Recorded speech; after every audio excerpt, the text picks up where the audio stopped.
Envoie ton Esprit Saint, ton feu d'amour divin, déploie ton cœur et viens nous sauver. Délivre-nous délivre-nous de tout ce qui refuse en nous de t'aimer. Du sang de ton agneau, déversons-nous le flot des abondantes eaux de ton pardon. Viens inonder nos vies, restaure-nous, guéris ton Église.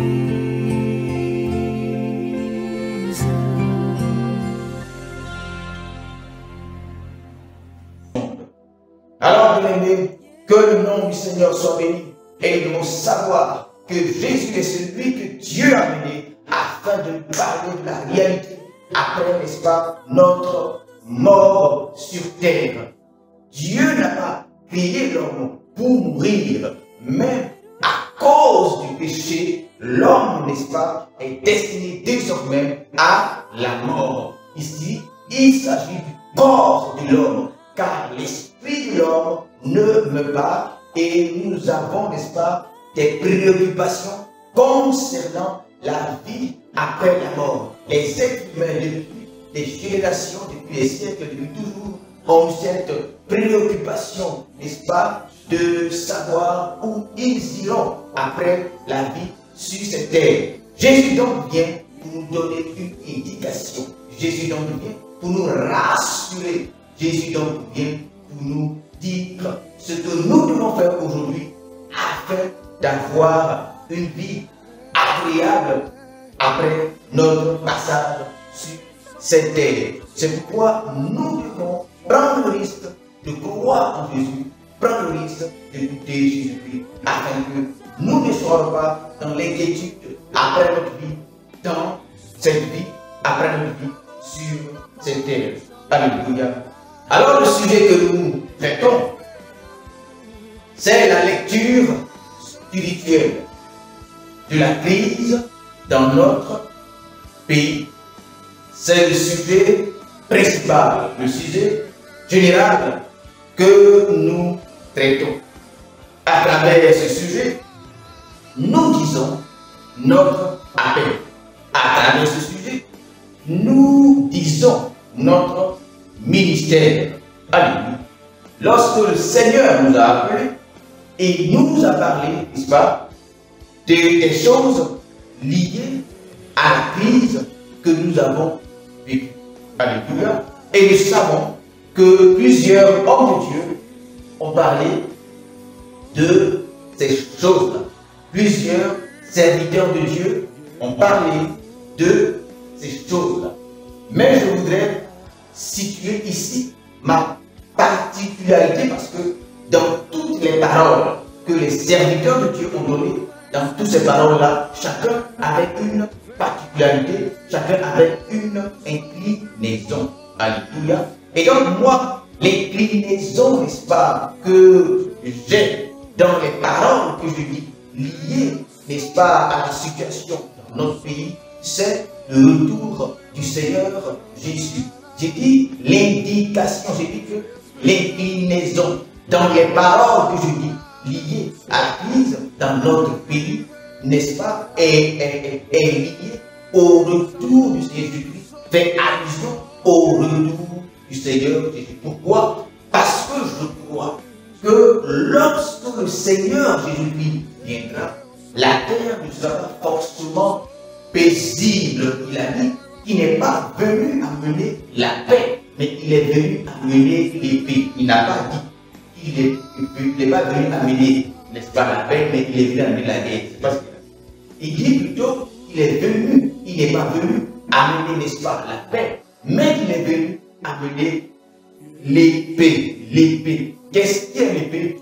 L'épée, c'est sa parole. Alléluia. L'épée, c'est sa parole. L'épée à double tranchant, telle que la parole de Dieu, n'est-ce pas, présente la parole de Jésus. C'est une épée à deux tranchants. Elle divise moelle, jointure, etc. Alléluia. La parole de Dieu, c'est la vérité. La parole de Dieu, c'est la vérité. Si aujourd'hui tu veux dire un homme de vérité, si par exemple le Covid, tu ne pourras pas le dire. Si tu veux dire un homme de vérité par rapport, n'est-ce pas, à l'homosexualité, au principe, ou je ne sais pas si c'est principe ou c'est quoi, des LGBT, etc., tu ne pourras pas le dire. Aujourd'hui, il y a des choses, il y a certaines vérités qu'on ne peut pas dire car notre monde est un monde de mensonges. Et ça, ce n'est pas forcément dans la politique, mais c'est à tous les niveaux, dans notre famille, au travail et dans les sphères où nous sommes. Il est aujourd'hui quasiment impossible de dire la vérité, n'est-ce pas, au risque de vexer, de jeûner, au risque de vexer, de jeûner un certain nombre de personnes. Il dit qu'il n'est pas venu amener la paix, car il sait que ceux qui voudront dire la vérité apporteront, n'est-ce pas, des troubles là où ils sont. Alléluia. Alors, Jésus dit que son royaume n'est pas de ce monde. Avant encore, comme nous devions, n'est-ce pas, dans notre vie de tous les jours imposer le royaume de Dieu. Il a dit à ses disciples, priez pour que le règne de Dieu arrive derrière le règne de Dieu. Il s'agit du royaume de Dieu. Priez pour que le règne de Dieu arrive. Alléluia. Car un royaume doit s'étendre. Un royaume s'étend où, n'est-ce pas, il diminue. Les frontières d'un royaume ne sont pas stables. Les frontières d'un royaume ne sont pas fixes. Les frontières d'un royaume sont liées à la force du royaume. Les frontières d'un royaume, n'est-ce pas, sont liées au dynamisme du royaume. Les frontières du royaume sont liées, n'est-ce pas, à l'autorité et à la puissance du royaume. N'est-ce pas? Les limites d'un royaume sont liées, n'est-ce pas, à la bravoure des citoyens, à la bravoure des citoyens de ce royaume. Alléluia. Jésus dit que son royaume n'est pas de ce monde. Et à travers cette lecture, nous nous efforçons à parler du royaume de Dieu. Lorsqu'il viendra, il viendra avec sa force, il viendra avec son pouvoir, il viendra avec son autorité. Et Jésus a pu dire dans Matthieu 24, Jésus a pu nous montrer dans Matthieu 24 les signes de son avènement, les signes avant-coureurs, les signes précurseurs de son avènement. Il a parlé de guerre, du tremblement de terre, et les choses que nous voyons aujourd'hui.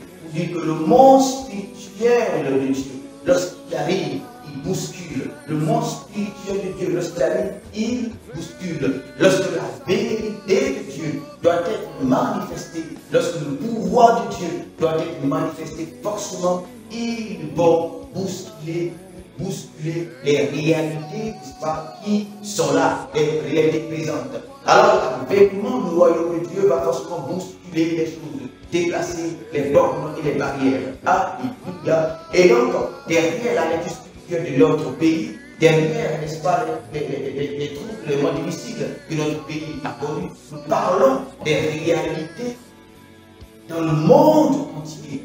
Les réalités dans le monde entier. Il y a de plus en plus de troubles au-delà de notre pays. Je ne fais pas forcément une fixation sur notre pays. Je ne fais pas une fixation concernant, n'est-ce pas, la nation dans laquelle je suis, mais je sais, à travers la parole de Dieu, lorsque le Seigneur disait qu'il y aurait vraiment des guerres, des famines, etc., il ne parlait pas forcément de mon pays. Il parlait, n'est-ce pas, de la réalité d'aujourd'hui, la réalité terrestre. Et c'est ces choses-là que nous voyons par conséquent. Chaque chrétien, chaque pasteur, chaque leader, chaque église doit faire une lecture spirituelle dans son pays, une lecture spirituelle de leur pays. Alléluia.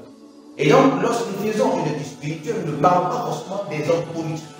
Nous allons au-delà des hommes politiques pour faire une lecture spirituelle, parlons de lecture spirituelle. Laissons les journalistes, laissons les politiques, laissons, n'est-ce pas, les hommes de ce monde faire des lectures naturelles. Nous sommes des hommes spirituels. C'est vrai que nous pouvons parler des choses naturelles, mais dans un premier temps, les choses naturelles prennent le source, n'est-ce pas, dans la réalité spirituelle. C'est pourquoi nous faisons la lecture spirituelle des choses que nous voyons. Alléluia. Et les serviteurs de Dieu, les prophètes du Seigneur de la Bible, avaient cette capacité de regarder l'atmosphère. Je dis bien l'atmosphère physique. Là, Paul a pu dire que si nous regardons à travers la création, à travers la nature, à travers l'espace, tout ce qui nous entoure, nous pouvons voir derrière ces choses la splendeur de Dieu, la gloire de Dieu, la sagesse de Dieu et l'intelligence de Dieu. Aujourd'hui, ce n'est pas seulement l'apôtre Paul qui le dit, mais les scientifiques ont compris aujourd'hui que ce monde, dans sa parfaite composition, ce monde dans cette exactitude, ce monde si parfait, ce monde si exact, ce monde si précis, ce monde si minutieux, ce monde minutieusement organisé, orchestré.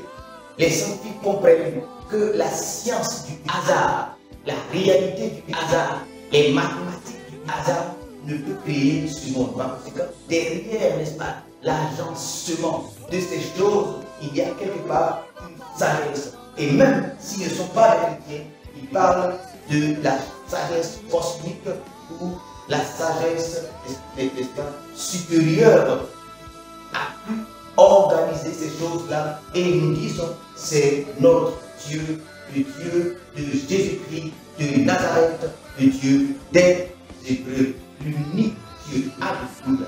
Ce sont les Hébreux qui définissent un Dieu créateur, et c'est ce Dieu-là que nous appelons. Alors, la lecture spirituelle est le sujet général. Mais aujourd'hui, n'est-ce pas, sinon depuis notre dernière émission, notre dernière prédication, nous avons abordé le sous-thème est l'Église face à son avenir. L'Église face à son avenir. Quel est donc l'avenir de l'Église? Alléluia.